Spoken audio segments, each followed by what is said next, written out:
Welcome to the DrumX Skool. I'm Alex, and so this is the community tab.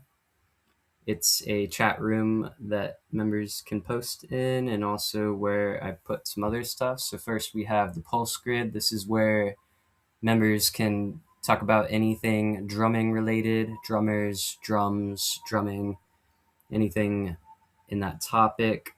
Then we have the Nexus stream. This is where I post beats, fills, chops, independence exercises, and all sorts of stuff. I've been experimenting with this grid way of notating. It's really cool, but I also use the classical style.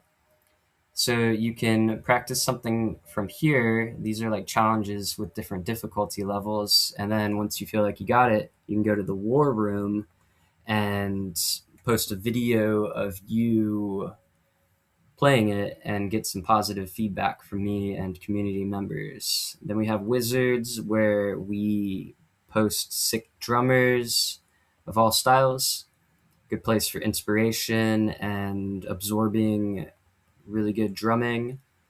This is the classroom, where I post different courses, and I also compile things from the Nexus stream into these different categories.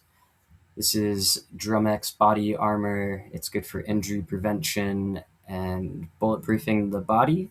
And then we got like a beginner course that I'm working on, chop tempo, beat labyrinth, double bass forge, and all sorts of courses that are coming together. Here's the calendar. So currently we have a group lesson once a week, but I plan on adding some more as we progress, and we can talk about anything drumming related, beats from the Nexus stream, beats from books, anything that you're working on from anywhere, we can check it out. And yeah, so that is the DrumX Skool. Currently it's free, so join now. And I plan on making it paid at some point, so hop on board while it's still free. And yeah, come join the party.